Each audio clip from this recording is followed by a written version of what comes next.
أعوذ بالله من الشيطان بسم الله الرحمن الرحيم الحمد لله رب العالمين الرحمن الرحيم مالك يوم الدين إياك نعبد وإياك نستعين اهدنا الصراط المستقيم صراط الذين أنعمت عليهم غير المغضوب عليهم ولا الضالين آمين.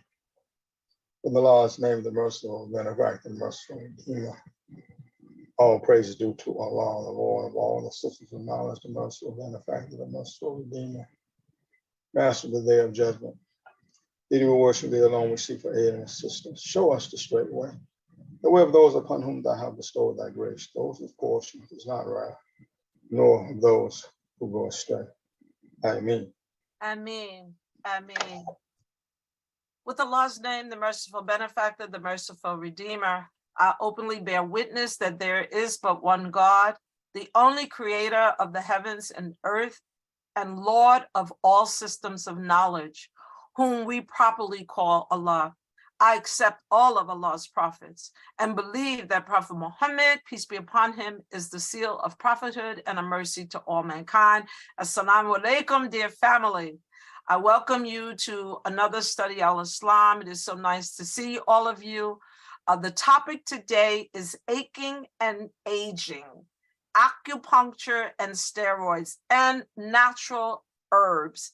And Dr. Cambridge is our brother, Raul Cambridge is our herbalist. But before we welcome Brother Raul, I just want to say, please take advantage of this opportunity. This is a very rare opportunity for us to have someone whose family have been, who's astute in natural herbs. So get your questions ready. You can raise your hand to ask your question, or you can put your question in chat. But we want to deal with aching and aging. And I'm the first one on the list to ask a question about how to get rid of aching. So welcome, Brother Raul, welcome. Take yourself off of mute.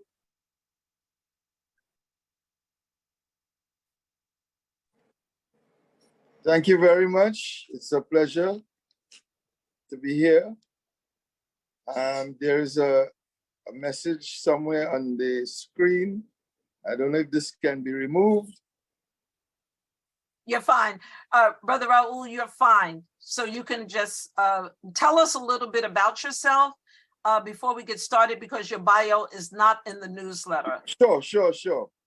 Well, my name is Raul Cambridge. I am from the Twin Islands of Trinidad and Tobago. For those who know it geographically, it's the most southern of all the Caribbean islands. We lie just about 12 nautical miles off of Venezuela in South America. Although, because of our colonial history, most of us are English speaking rather than Spanish speaking. Also, because of at the end of the slave trade, they brought indentured workers from India. So some people may still speak a bit of Hindi, but basically, we all speak English. Like I said, I grew up with two grandmothers, and this is very pertinent to my life and how it developed later on. I didn't know it at the time, but my two grandmothers, they lived almost side by side. There was about 3/4 of an acre of land between both houses, and I traversed from one to the next continually. What was important in growing up is the fact that in those days, the access to medicine, doctors, and stuff like that was not as it is presently. I still remember things like the midwife coming to deliver, my cousins and other family at times, and the scurry of activities, the boiling of water, the cry for pains.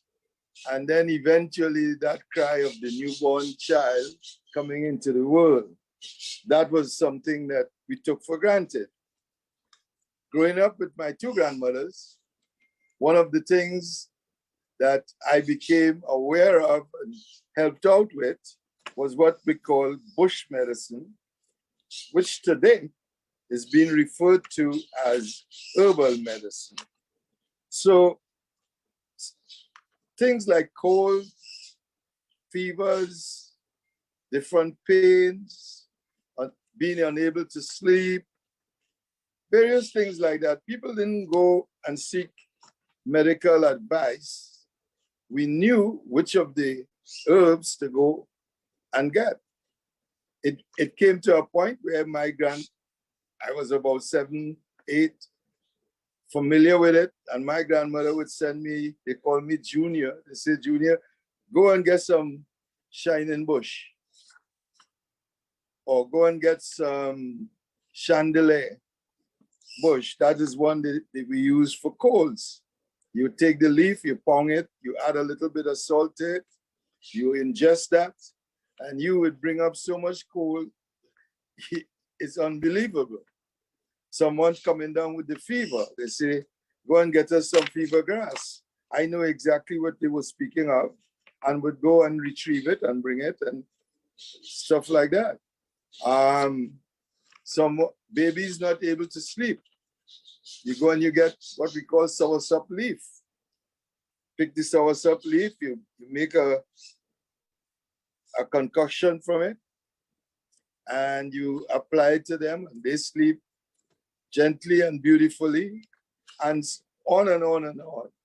What I found out later on is that a lot of these herbs, I am suggesting, probably was brought with us from Africa, because although after a while it just grew plentiful and around, further studies now, many of it was applied for women issues, whether it was the menstrual issues, the various complicated menstrual issues that women are faced with, whether it was with childbirth or whatever. Many of these, what we call bush medicine or herbal medicine now, directly apply to that. So whether it was on the benefit of the slave masters or the slaves themselves, a lot of it grew abundantly in the island of Trinidad and Tobago, a tropical island that afforded us real support for everything we needed for our life. For me, later on in life, I practiced yoga and taught yoga for close to 20 years. Also, I was involved in the martial arts for as much as or longer than the 20 years. Luckily for me also, coming out from what we call the East Indian side of the history, there were people who were versed in helping people with dislocations, problems with tendons and ligaments, and a lot of them were of Indian descent. There were no schools for this. And usually you would say the common term was someone had a gift. And they had this ability to help correct, as I say, dislocations and stuff. I was fortunate to spend time with one such person. He was called Doc Ali Bokas. They gave him that honor of almost being a doctor. There was nothing you came to him for that he didn't have a way to assist and help. So even when I did start going to school for Chinese medicine, a lot of the students and even the teachers would ask me, but where you learned that from? Well, I learned it by hanging around, being around. And I'll be honest, that's one regret. I could have spent more time, but being a young person, growing up, doing all kind of other activities in life, it's only later on I realized the wealth of knowledge that was being passed on. It wasn't like an apprenticeship where you had to go. It was based on my free time and how I applied my time. So it really was part of my foundation for later on when I did get into the study of traditional Chinese medicine and acupuncture and herbal medicine. In a nutshell,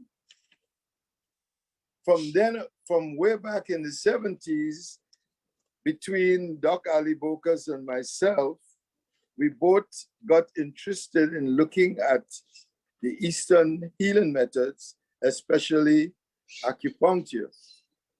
And I bought books on it.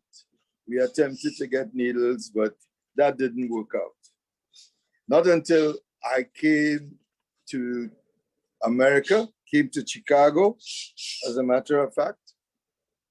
And at the time, I was thinking of furthering my field as an instrumentation technician and going into a further engineering degree. And lo and behold, I came across the Midwest Center for Traditional Chinese Medicine.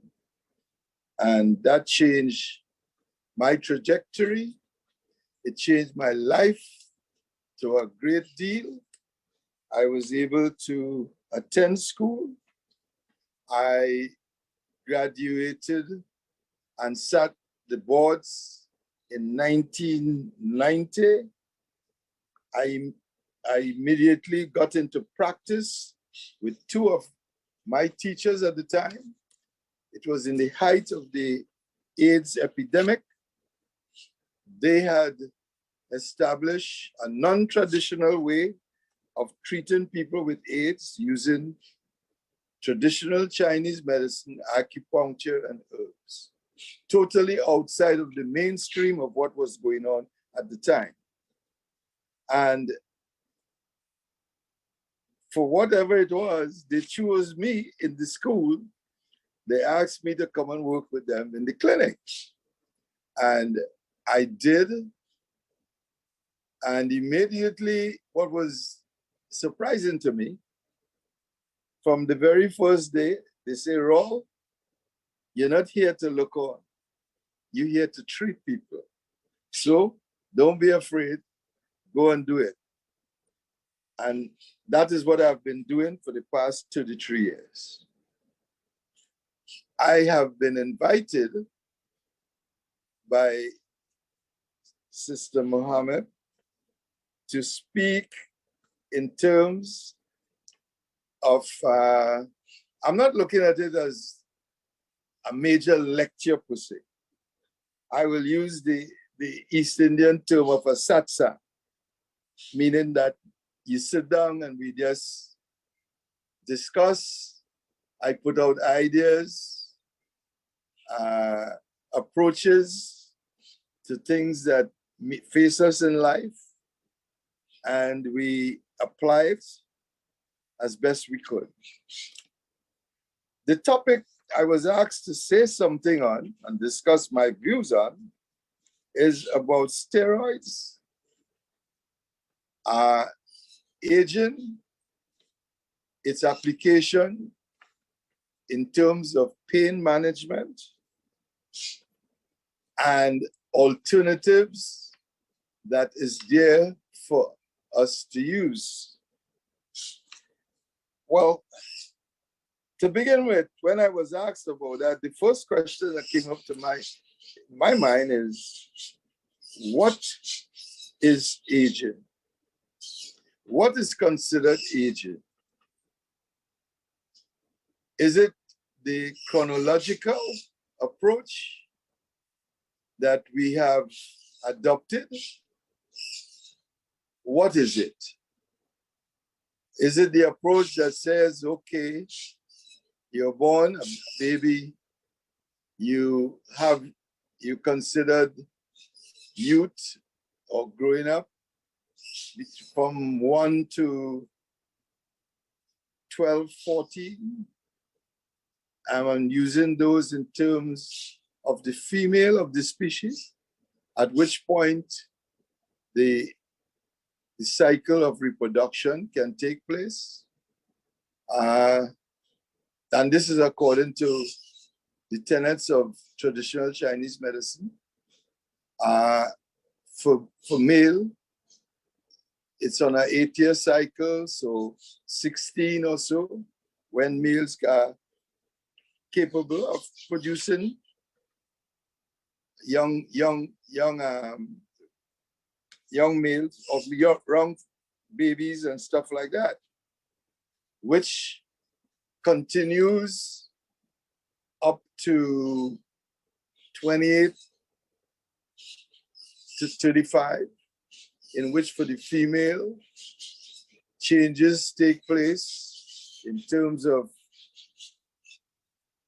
the reproductive cycle beginning to slow down until into the age of 40, and so on until we start to say middle age.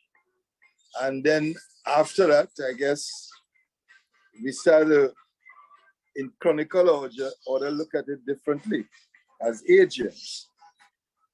Which of those is really aging?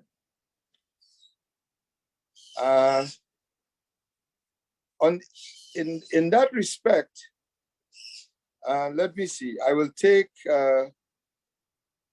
Let's look at the idea of the steroids first. So, the application of steroids, both corticosteroid, which can be in a cream, or the steroid as an injection, which is used mainly for pain and inflammation of the joints, for arthritis, rheumatoid arthritis,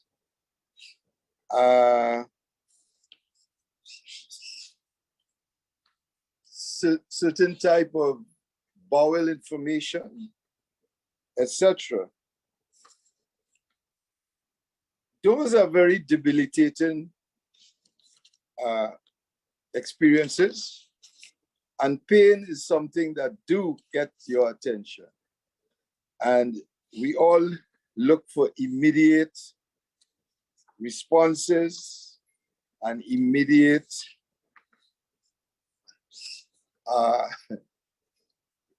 removal of that pain. The thing with steroids, and I speak to most of the people that I interact with in terms of it, I caution them, it's a caution, that the steroids work for short periods of time. The doctors may say for 6 weeks to 6 months. Invariably, most people would say that after a steroid injection for a particular pain or discomfort, in a very short time, the pain is back.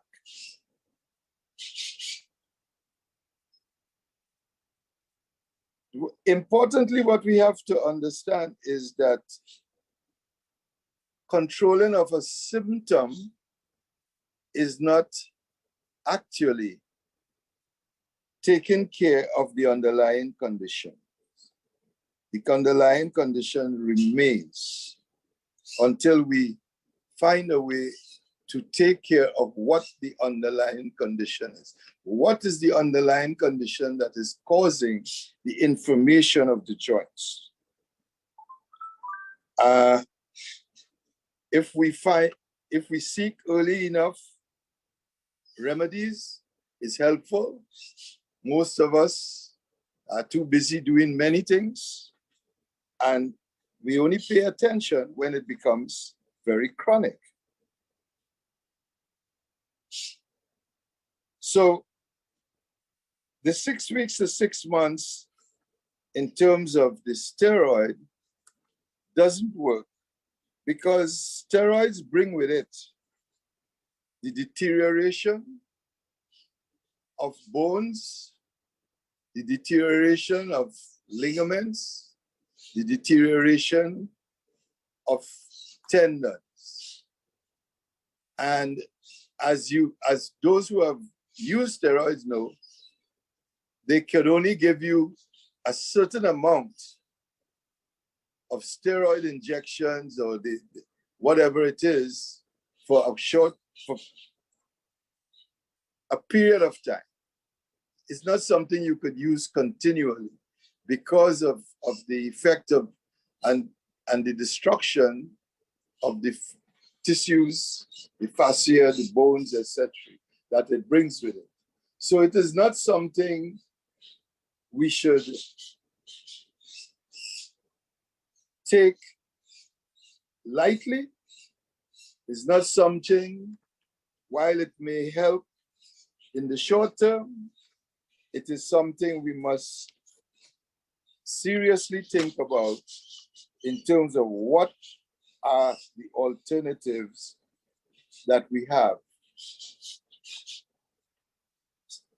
That is as much as I would say with the steroids. The good part of it, short-term relief.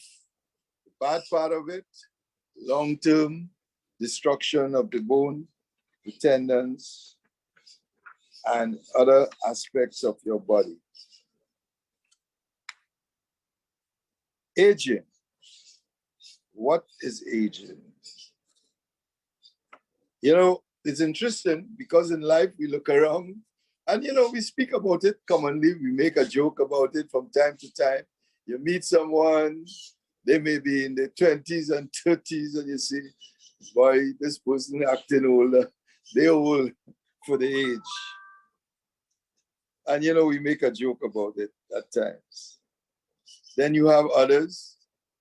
They're very young, very astute, and clear-minded, and we say, wow, this person is much older for his age. So what really is age?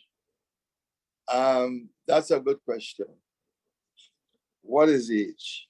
What is happening presently, though, is that there is a series of life circumstances that may afflict us, not necessarily based on age, but based on lifestyle, based on environment, based on choices that we make.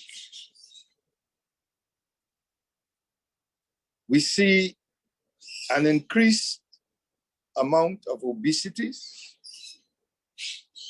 We see an increased amount of diabetes.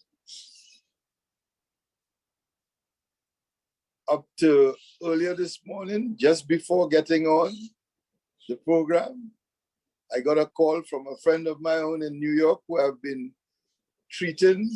I treated him for the recovery of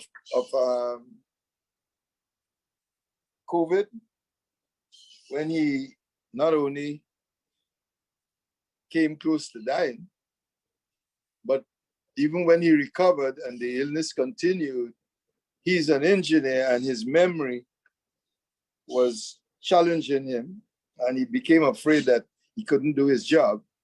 So he called me and I was able to help him in terms of the memory and stuff like that. But that apart, he called me this morning because they put him on some new drug for diabetes. And he said, well, he has been going to the bathroom so often, it's unbelievable. I told him, well, call your doctor and tell your doctor about what you've been going through. So another thing is chronic obstructive pulmonary disease, what's they call COPD.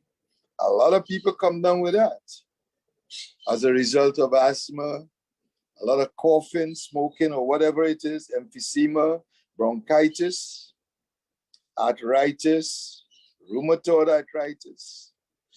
People are having heart diseases at a younger age, circulatory inhibitions, not to mention the constant stress of life and living that is taking its toll on us, health-wise. And of course, pain. That thing we call pain.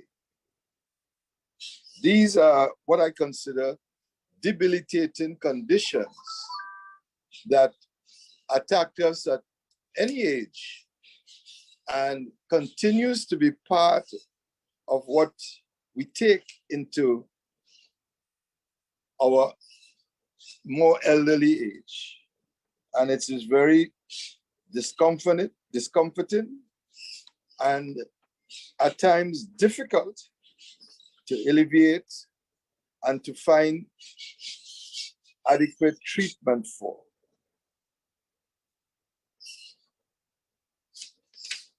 It's not all doom and gloom, however, because there are ways that we can deal with it and get some kind of relief from time to time. Before I go into the actual stuff, I want to refer, like I said, I spoke about my grandmothers, and I grew up with two grandmothers. They worked up to with one of my grandmothers. The complaint was she never stayed quiet. She was always traveling, always going all over the place. A close friend of mine who died some years ago, unfortunately, Ruth Mamala. I met her around 1996. She was already late 60s, early 70s. And where did I meet Ruth? We were both attending and learning hypnotherapy.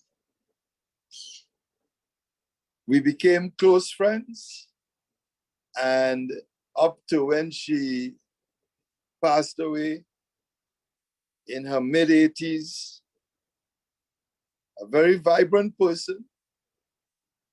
I remember when she bought her computer, she went and took computer classes. She was an avid reader.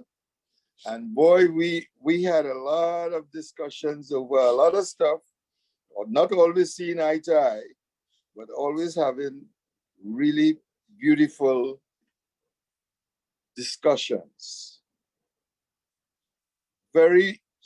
She also at one time had a herbal store here in Chicago. She was into colonics and helped a lot of people in terms of colonics. Like I said, elderly person, let's say, but the lifestyle. There's a gentleman who we lived in the same house, more or less, called Hernandez Villancourt. Mexican guy. He died 6 months short of his 100th birthday. What I learned from him was so interesting. He was a World War II veteran. And there was not a day, we call him Gramps. There was not a day I spoke with him that it was not a great day, a good day. I'm telling you, in Chicago here, It could be snow up to your knee outside. Say, Grams, how you doing? Great day, good day, wonderful day. You got from him this vivacious kind of way of being alive. And sometimes I thought was it because of his experience in the Second World War, which he shared with me, that as a sergeant, they were under heavy gunfire from the Germans. He left to go and get ammunition. And when he came back, not one of his squad was alive. And I'm pretty sure that's an experience that he took with him till his dying days. And maybe it's fashioned how he saw life, how he held on to life, how he looked for all the beautiful things about life. And was always, like I say, it didn't matter, spring, summer, autumn, winter, it was always a great day. Brother Raul, Yes. we have about 20 minutes, and I really appreciate those stories that you're sharing with us, because you're right. An appreciation of another day. I always say another day, another chance. I want to know though about inflammation, because I do want you to continue to talk about whatever remedies you have, but because I know that there are many people who talk about inflammation and parasites of the body, are there herbs that you would recommend? Can you, is that real? Are parasites real? Parasites are real. If we're looking at it from a Western medical, they are real. Mm-hmm. They are real. Yes. I mean, and this is why the elimination process is so important. What we eat is so important, because that is what we ingest, is what these give rise to the parasites, right? Although they tell us such thing as the way they raise animals now, some of the older type of supposedly worms and things like that that come with these are no longer there. But we cannot vouch for that, because we are not raising the food that we eat. So that's one of the things. I mean, everything that I grew up with was what we planted in the land or we grew for ourselves. That has changed fundamentally. People go for the quick food, and that's how it is now. Hardly, I make a joke about it. I say people rent a house or apartment. It comes with a fridge and a stove, and very few people who I know how to cook. I don't understand it. And cooking your own food is very important in terms of your health, because the love and application, the vibration that you put into your food is very important in your health profile. And that's interesting, because I just had a conversation with Sister Sakina, who owns Fitrah Farms, and we were talking about how I read that romaine lettuce is at the top of the list for E. coli, and she explained to me that the best place to go and buy our vegetables are from the local growers, and, yes, and because it's safer than the commercial. But let me ask you this. Is there something that you could recommend that people can generally take in order to rid themselves of parasites? Well,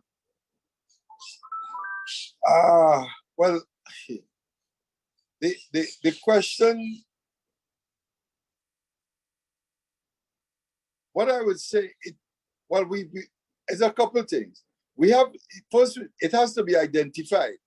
Okay. It has to be identified. I know it used to be that at one time, and I haven't done it for quite a while, we had a way of getting this stool sample sent to the Mayo Clinic.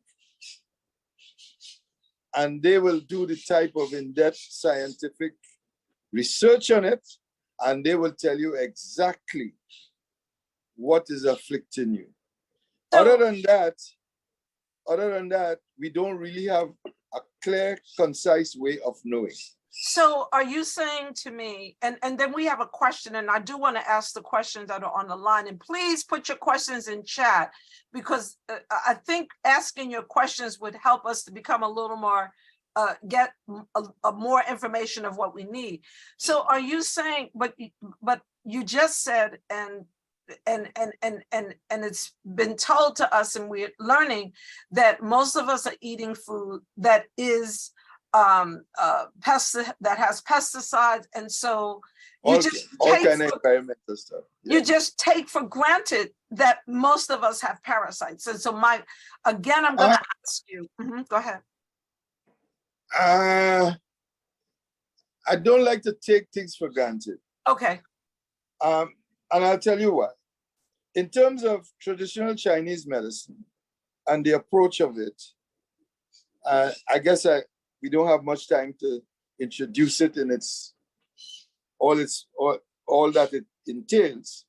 But in traditional Chinese medicine, different to Western medicine, which is one in which, using the Cartesian philosophy of dividing the body, specializing the body into different parts, traditional Chinese medicine is a holistic type of thing. We take the body as a whole. We take man as part of nature. As such, and especially when we come to the diagnosing of things, every individual is different. And what will cause my headache is substantially different to what will cause your headache or anybody else's headache. So we have to go into the history of the individual. Okay. And understand the symptoms and other things like that. When we are doing an intake, we look at the history, we look at the face, we look at the skin, we look at the tongue, we take the pulse, and these are all specialized things that gives us an idea of the imbalances that is taking place within the body. When we correct imbalances, we experience it as a feeling of well-being. That's the difference. So I got to ask you, let me ask you, because let me ask you one more thing about this, because yes. I do hear what you're saying. I know that Dr. Ramadan's on the line. He's a doctor, and he deals with it from a medical perspective. You're dealing with it as a herbalist, and I understand that but I'm asking, and I need a yes or no on this, and I do. Okay. Should we generally believe that we have parasites in our body?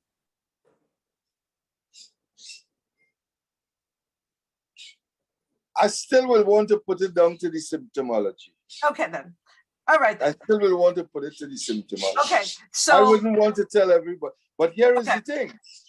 Every one of us, each and every one of us, on our own volition, should fast and have a cleanse Okay. in and out as periodically as it allows, Okay.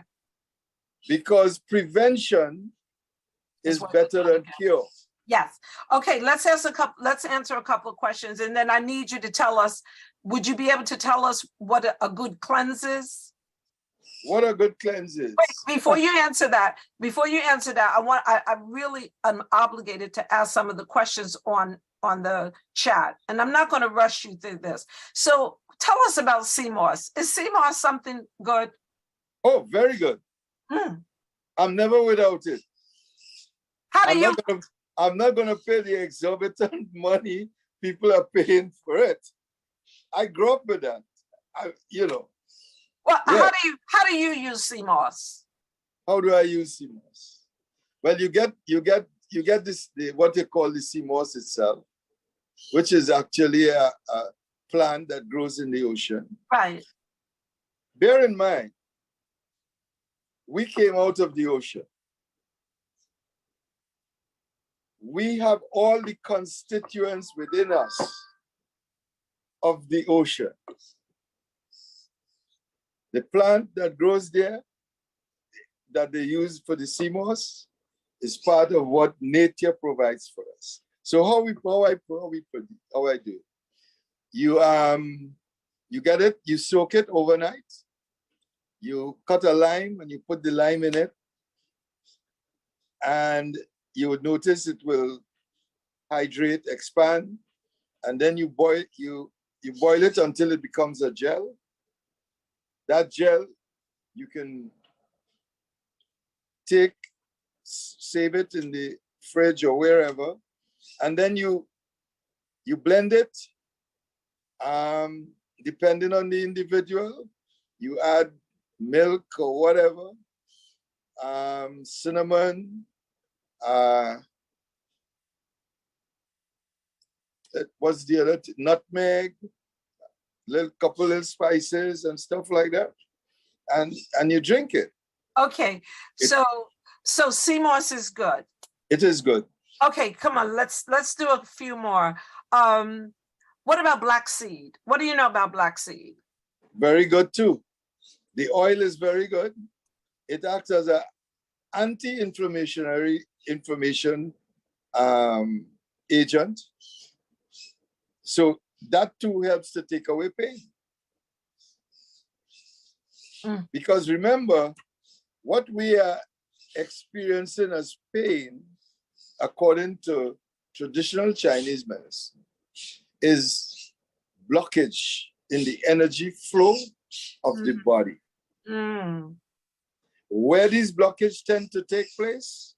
In the joints, and where there is a narrowing of the flow of blood, whether it's going from the larger veins into the smaller veins and stuff like that. That's where you get blockages. And does black seed deal with that? Yes. It helps. It helps. It will help, yeah. Okay, so with a good attitude about life, as Sister Sharon points out that you talked about black seed, CMOS. You take CMOS daily? To be honest, I don't take everything daily. Okay. I don't like to regiment myself. Okay. But I always have it. Okay. So the next question is, what helps nerve pain? What helps nerve pain? That's a beautiful thing. Acupuncture does. Lately, I have been reading up and experimenting with light therapy. Give me 1 minute. Yes. Blue and red infrared light. And this is interesting because a client of mine from way back in the 95 or things like that, she came to Chicago about 3 weeks ago. She said, Raul, I have to come to you to get a treatment. I said, no problem. So she came and we were talking, and something came up about neuropathy. And so I think somebody had called me on the phone and they were mentioning neuropathy. And I told them, well, come on, let me see what I could do for them. And she said, oh, you know, there is this infrared treatment that works fine. She said she used it and it works fine. And it just got me thinking, because I knew of it, but I've never did a study on it. And yeah, infrared treatment is one for neuropathy. They are selling different aspects that you could put in different parts of your body. It's something worth trying, other than the acupuncture. Let me ask you the next question. Do bitters help cleanse the body of parasites? Bitters. Yep. The thing about it, I don't know which one of them on the market. I remember there was one they called Tisane de Dubon.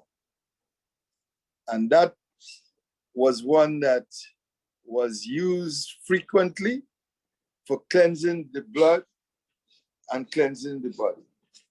Bitters. Yes. Okay.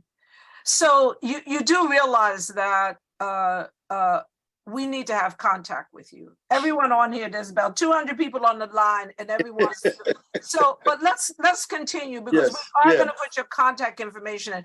I mean, sure. We clearly understand that an ounce of prevention is worth a ton of cure. All the time. We understand how herbal medicine, I think everybody on here does or should understand how herbal medicine works hand in hand with traditional medicine. And so— But let me say one thing on that. Sure, go ahead. We have all been conditioned for quick, instant help. Herbal medicine and herbs tend to work slow, because you're trying to bring the body, your whole body, both mind, intellect, body, and spirit, back into a cohesive alignment, without which good health will not prevail. You can't even, you know, I don't know how to say it. In my practice, a lot of times, I noticed this for many years. Someone would come to me with all kind of condition, and I usually get into conversation and we will talk. And I will tell you, 90% of the time, by the time I remind the person about, first and foremost, breathe properly. Most of us don't know how to breathe properly. I teach people how to breathe and what to do to breathe properly. Okay? First and foremost, how you eat your food, how you chew your food. When I tell them, I say, you know, you gotta chew your food until it's a liquid in your mouth before you swallow it. They say, we don't have time for that. I say, I understand, because if you're on a job and they give you half an hour for meals, what can you do? Right? Yes. But the chewing of the food in your mouth secretes certain enzymes that breaks down the food initially. It sends a signal to your brain. Your brain sends a signal to your stomach to release certain enzymes and acids so that the further decomposition of the food can take place. So the digestive process, which is separating, call it, I don't like to use good or bad, but the part of the food that your body needs for its repair and for its healing, to separate that from the part that it doesn't need, that we pass out as waste. That is the fundamental reason for proper digestion. Mm. But we don't do that. And so you should chew your food until it's liquid in your mouth. Yes. I'm going to start doing that. So let me ask you another question. Well, let me make Go one ahead. other. You Sure. talked about the that vegetable, the lettuce and stuff like that. Yes. The greener the vegetable, the more beneficial. Mhm. You see all these iceberg lettuce and stuff like that? Stop wasting your money on that. Mm. What we need is the chlorophyll Mm. from the plants. That is what we need in order to assist the cells in our body. There's something called the ATP, which allows the cells in your body to release energy and stuff. It's on the more technical side of the stuff when you're breaking it down. And without that, we would eat what we want and never have proper energy. Mm. That is why we feel tired all the time. We are not replacing the body's energy properly with the fuel it needs, which is the food. And that's the green vegetables, the greener, Yes. the better. Fruits, Yes.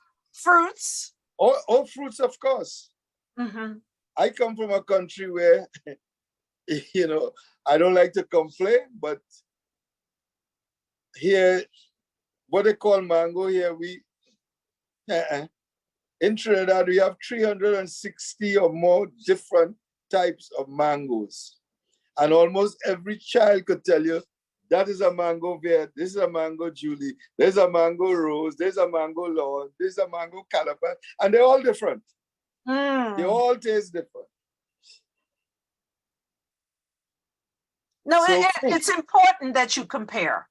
I mean, we need to understand that the food that we eat is the enemy to us if, in fact, that it's not good for us. And so that is true. Yeah. So unfortunately, that is true. Well, knowledge is power. So someone asked, what about garlic? Very good. Mm-hmm. I don't know about anybody else. I do not cook without onion and garlic. If I don't have that, I postpone cooking until I can go and get it. And I cook for myself. What are the benefits of cupping? Oh, wonderful. Good question. Well, and may I say, when I spoke about this guy, Doc Ali Bokas, I was a young man when I first learned cupping from him. I didn't have to go to school here to learn cupping. So what cupping does, it pulls stagnation and lactic acid that is secreted in the fascia of the flesh and stuff like that. You could pull that more to the top in order for it to be expelled. Also stagnation, because, well, in Chinese medicine, we call it plumbosum, which is a hammer-shaped device that you tap on the skin and it creates small, it penetrates the skin. You wouldn't obviously see blood flowing, but when you apply what we call the cupping, the fire cups as they call them, it pulls all of that out. So a lot of that lactic acid that tightens the muscles and on the lower surface, that helps bring it to the top and help your body get rid of it. That and another form of Chinese medicine called gua sha, which is a scraping. Very uncomfortable, no pain, no gain, but it also does that. It brings what is in the fascia of the muscles and tissues to the top. So it could be expelled from the body. So another point that Sister Kalila wants me to make is, she says, please mention diabetics are limited with fruit and dark leafy greens if on blood thinners. What do you say to that? Well, that is the complication. That is the complication, because it's a complexity. It is a, you see, our body, unlike how we look at it from a Western point of view, is a complex, what's the right word? It is so complex, so intricate. Everything affects the next. Everything. So by the time it reached to a point where through diet, environment, and all the toxicity we take in, that we have to have blood thinners. Right? So I wanted to say something, and you know, I wanted to quote one more person. Sure. That I met a couple of days ago in all these. I was looking at this person moving around, filling her basket and moving quickly and all of that. And I know she was elderly, but I'm looking at her. She ended up in the checkout just in front of me. And after I checked out, I went to her, say, excuse me, I hope you don't feel annoyed or anything like that.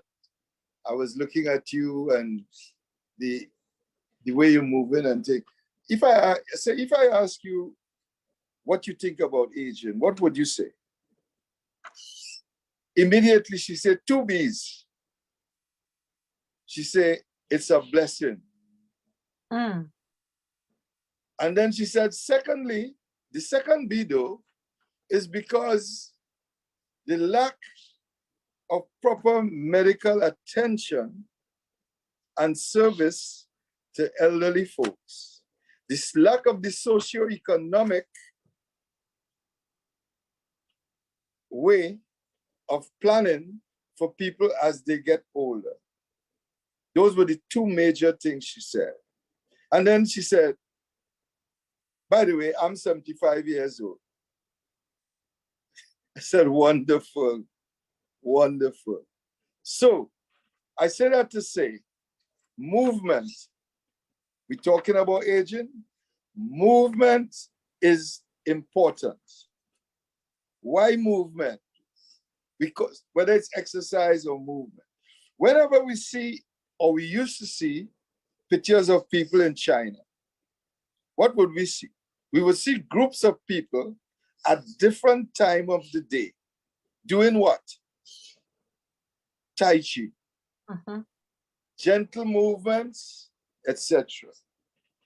What does that movement do? The movement creates 2 things in the brain. It creates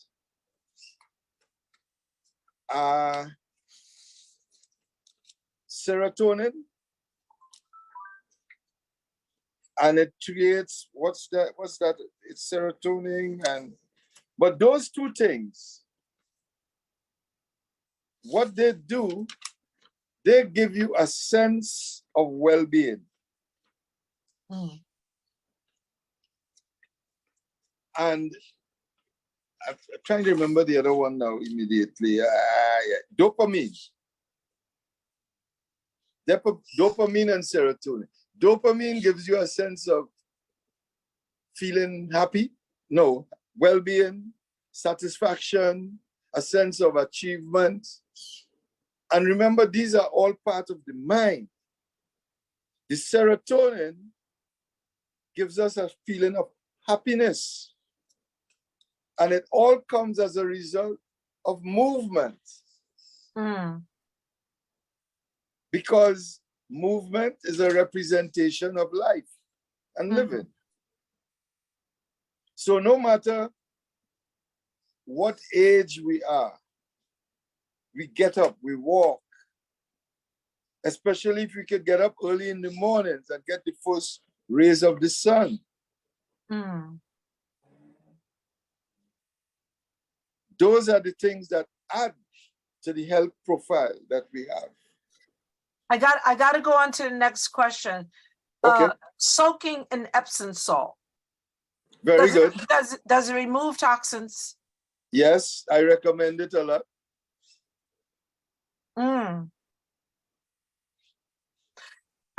So remember, we could remove a lot of toxicity through the soles of our feet. And one of the things we don't do anymore is walk bare feet on the earth. We have been isolated from Mother Nature. We don't walk on the earth anymore. So even the magnetic qualities that the earth gives us, we don't have, we insulate ourselves against it. I love this. I mean, and believe me, I'm taking all of this advice and I'm doing something about it. I just made it to 3 miles at 7:30 in the morning. I go to the park and I walk. I just made it to 3 miles. And I'm so, and this is all from learning from people like yourself and other people that have been on Study Al-Islam. Just think about it. When you put things aside out of your mind and you step outside on the grass, isn't there a different feeling that you get? It is, absolutely, absolutely. I'm but not that tells you. Yes. That tells you it's a sense of freedom, a sense of connectedness. That's where it is. But we don't do it. We're getting back to it though. I mean, I must admit that more people are listening to people like yourself, listening to people like Dr. Ramadan, listening to Dr. Constance, listening to our scholars in the medical field who are and reading How to Eat to Live Again. I don't know if you know about that book, but John Elijah Muhammad, may he be in the highest place in paradise, told us a long time ago about how to live and all of what you are saying. I want to go on because we do have to close in a minute. I got to ask you this question about vitamins. Go ahead. I just took a blood test and my doctor told me I had too much D in my blood. And so too much what? Too much D. Too much of something I had in my blood. Well, on the question of D, the vitamin D. I remember an incident took place about 15 or so years ago. There was a African-American doctor who was speaking on CNN. And at the time, he said correctly, those of us who live in this temperate region of African descent are deficient in vitamin D and needs at least 60,000 milligrams. Well, he didn't last on CNN much after that, but it was something that caught my mind. Only now are medical doctors even talking about vitamin D. Even only now they're starting to talk about it. And as usual, they are prescribing it, but in rather low doses. I take it at 60,000 milligrams whenever I'm taking it.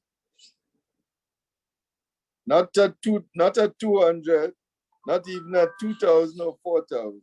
I get 60,000. How much? 60,000. 60,000 of vitamin D a day? I don't take it every day.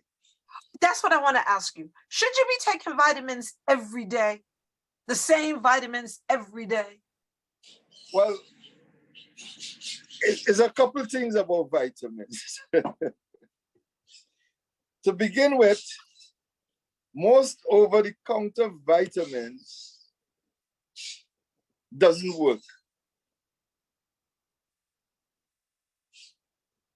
What you do, you take it in, you spend your money, you take it in, and you urinate it out. And it's good for the plants and other stuff, but not useful to you. Because there are cofactors that takes place in your body that these vitamins have to be broken down into other things in order for the body to be able to absorb it. I have always more recommended vitamins in a liquid form rather than in the tablet form. First of all, I want to apologize to everyone because it's 11:07. If you have to leave, please leave. This is being recorded. You can always listen to it. But I need to go on a little longer because I want to say that I have a dear sister, Sister Rashida from Newark, New Jersey. I hope I'm not getting myself in trouble. She sent me the vitamins I should take. There's no preservatives, there's no sugar, there's no additives in it, and it is liquid, except my vitamin C is in powder form. But it tastes so bad, but it is, she really, and anybody that wants to know these things, you could just write me, I'll send them to you. But let me ask you this about vitamins. So if you're eating properly, having a good attitude, exercising, walking, whatever the case may be, because I don't walk fast, but I walk constant. That's fine. Well, you don't have to walk fast. And then you don't have to take vitamins every single day. So you say you take 60,000 vitamins, 60,000. Yeah. Because I had noticed over time, living here in Chicago, that I was developing what home we used to call liver spots over time. Well, since I started taking that, I noticed the discoloration has changed tremendously. So I know it's doing some good for me, right? For vitamin C, guavas, very good source. There's a type, but I don't know if you'll get that here, a particular type of cherries that we have home. They are very high in vitamin C too. And getting it from the fruit, oranges too have vitamin C, is a lot better than having to take it. Limes have vitamin C, stuff like that. It's much better than having to take it in a tablet form. And the other thing is that and again, this is what I've learned. I don't take a multivitamin. My vitamins are all individual. I mean, these are things that I'm studying and learning because of people like you, right? Because of people like Dr. Ramadan, because of people like Dr. Constance. I'm learning. So I don't take a multivitamin. My vitamins are individual, and it tells me how many, what to take. And rather than to take a multivitamin that has all this stuff in it, I don't do that anymore. And I do take liquid vitamins. So I want to end on this note. Okay, what about, wait a minute, comments on seedless fruit? What someone is asking about that. Well, that's an interesting question, because there is this school of thought that the seed is what gives the vitality to the fruit, because it's through the seed the fruit reproduces. Mm. But again, we get lulled into a lot of stuff. People don't like to have to spit out the seed or the watermelon. I mean, when I hear things, I just shake my head and say, well, what's next? Just lie down and let them just pour food in your mouth? What next? What are we going to do for ourselves? We're doing less and less. So yes, the fruits with the seeds has more vitality because of what? The potency of the seed as a methods of reproduction. So before we go, two things. If there's any more questions, please put your questions in now before we let the doctor go. But there's two things that I do want to address. One is shingles. After having shingles, I didn't pay any attention to my doctor telling me to have the shot. Mm-hmm. And if you can see, I am still trying to get rid of it. And I see that, yes. And I'm asking you, doctor, right now for help because I can't stop itching. It's been over 3 months. I will get back. Wait, before you say anything, people should take the shingles shot. I would say that. You know, at a particular age, all this talk about vaccine and don't want vaccine, and I am at pains to remind people there was a time when there was something called polio. Most of us don't know of that anymore. That's right. Okay? There were other things, you know, smallpox and other things that, so vaccine as something that came along that, you know, simple thing as the flu wiped out millions of people at one time, the bubonic plague, all these things. As human beings, we have faced nature and survived this far constantly. There has been more viruses on this earth than us as human beings. They have been there from the beginning. And it's something we will continue to face and fight, deal with. So yes, take the vaccine. Depending on where you are, take the pneumonia vaccine. Because I've had to treat people with walking pneumonia because they simply didn't know they have pneumonia. They think it as a benign cold and you could drop down and die. You know, so, and pneumonia is a very serious situation to have to deal with. One more question. Someone is saying, please help. Gout. How do we deal with gout? Oh boy, very painful situation, especially with well, you have to stay away from acids to start with, and as things that are acidic in nature, and try to get the pH of the body back down to be more alkaline than acidic.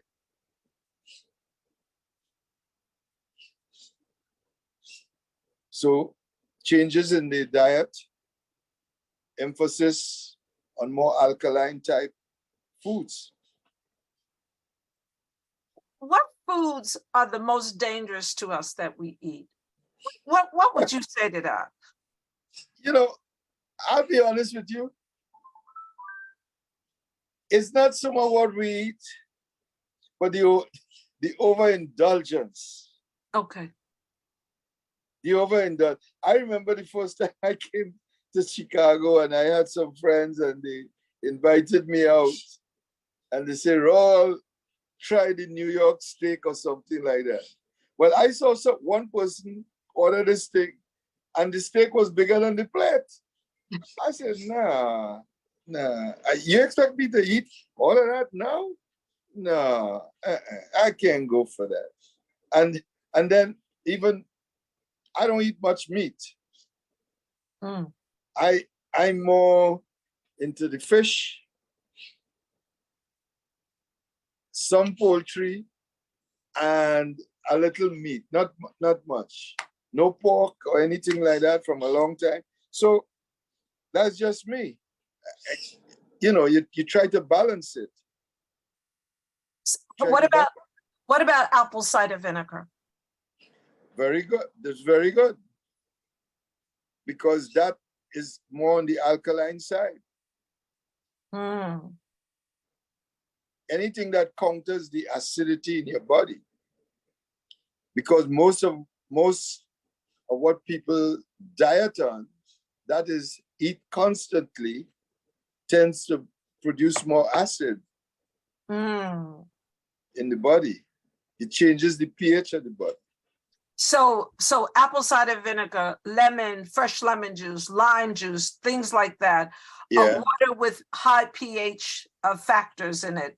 Those kinds of things. Yes, they are noteworthy and should be taken in.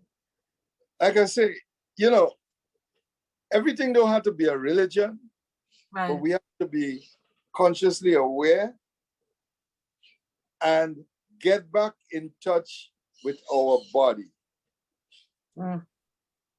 That's a key, getting back in touch with our body. I find myself extremely sensitive. There are certain things, if I put it on my skin, I get a response. I taste it. And that's the end of that. I'm not going to use that product anymore. Get back in touch with your body. You know, most times, and this is just as a roundup, in traditional Chinese medicine, we kind of look at it, since everything is about a balance, the mind, the intellect, the spirituality, the physicality.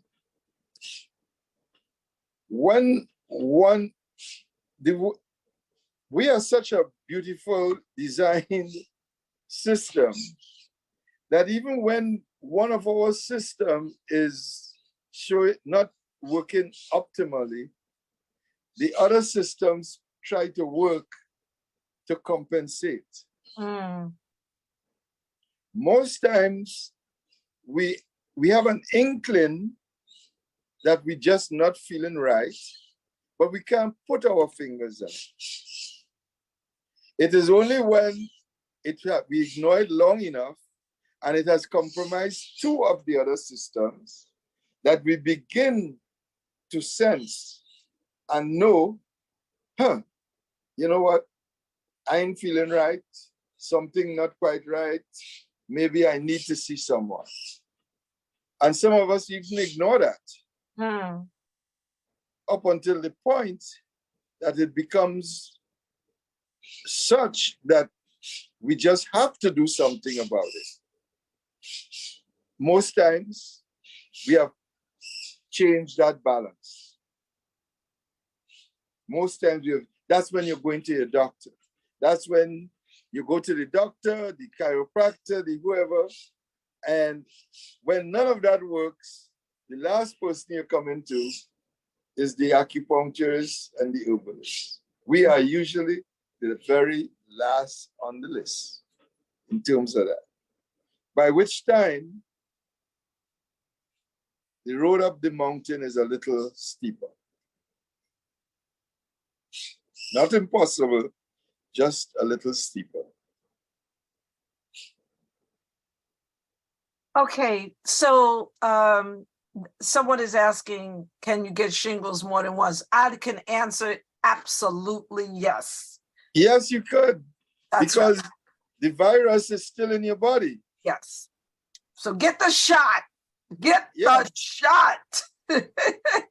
I can't scream that enough. Get the shot. Dr. Constance is saying avoid processed orange juice. Most orange juice is separated and reconstituted. Correct. Yeah, she's on the line. Get the orange. Yes. This is what I said. Get your orange and stuff like that, and so we don't even have time to peel an orange. We rather drink it from a bottle. But we're getting back to that. So, Brother Raul, please. And not give us- only that, when you get your orange and you peel your orange, hang the peel up to dry. Ah. And do what Okay. with it?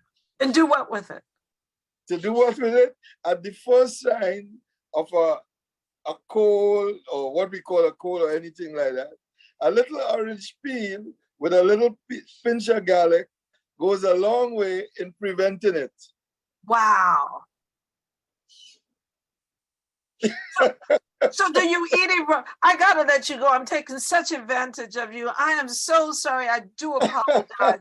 But this is so important because we all know that we're going to transition. We know that.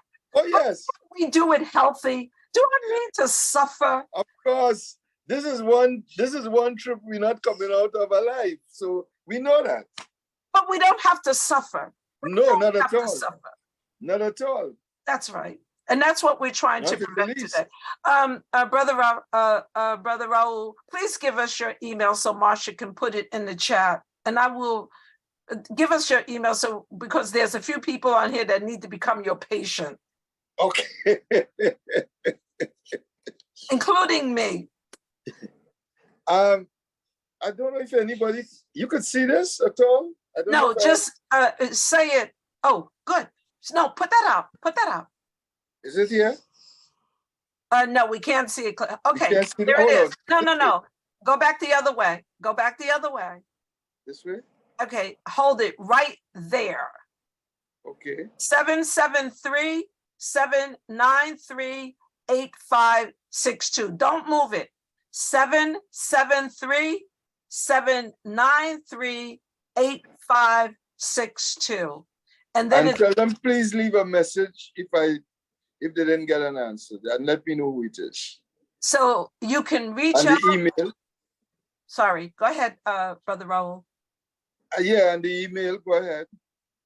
So you can reach out to Brother Raul. Now he is your doctor as well as he is mine, because he is helping me with my shingles. And I can't express to this group that's on here, you need to take the shingle shot if you haven't taken it. If you're over 50, go take that shot, because I'm telling you, people, there's some horrific stories about catching shingles. Oh yes, it's very debilitating, and it could last for a long, long time. You can take that down now. I've had it 3 months and I can't get rid of the itch. I cannot get rid of it. 1 minute, I want to show you this. So we're gonna let Brother Raul go, because I've taken Yes. total advantage of him. Yes. Uh, Anti-aging manual, the encyclopedia. Keep that up, Marsha.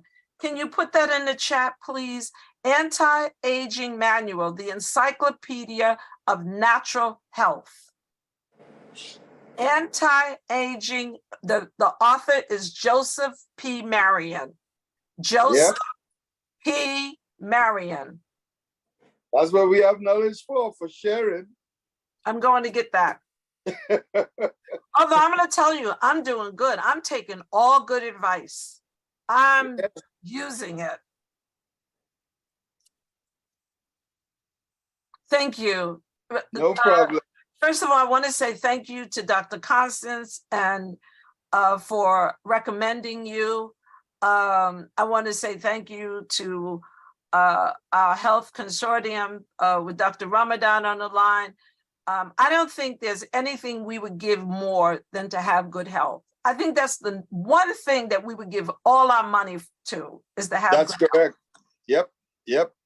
So I want to say thank you, and forgive me for taking advantage of you. And No, you didn't take advantage of me, not at all. Oh, thank you. Not when it comes to sharing a little knowledge and stuff like that. That's no.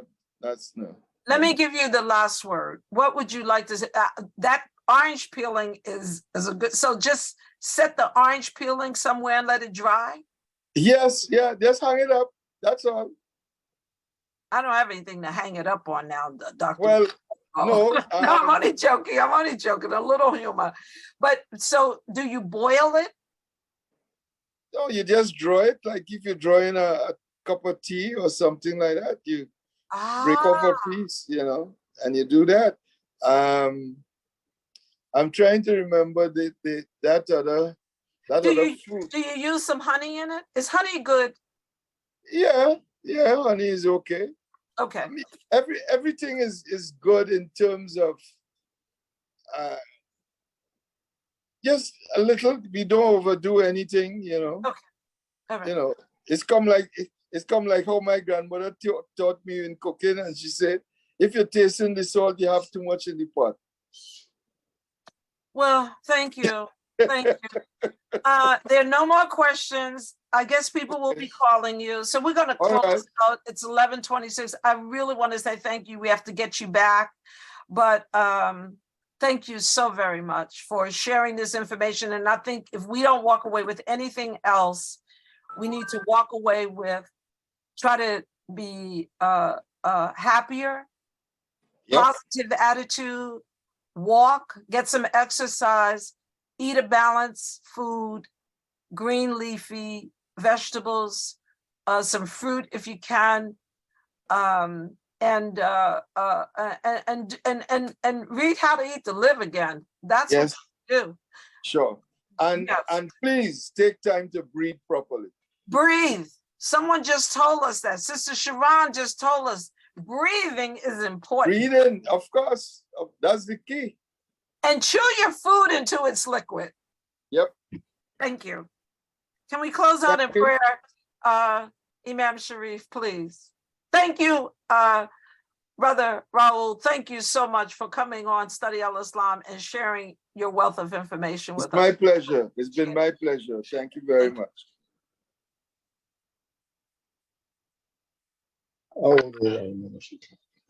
بسم الله الرحمن الرحيم الحمد لله رب العالمين الرحمن الرحيم مالك يوم الدين إياك نعبد وإياك نستعين اهدنا الصراط المستقيم صراط الذين أنعمت عليهم غير المغضوب عليهم ولا الضالين آمين.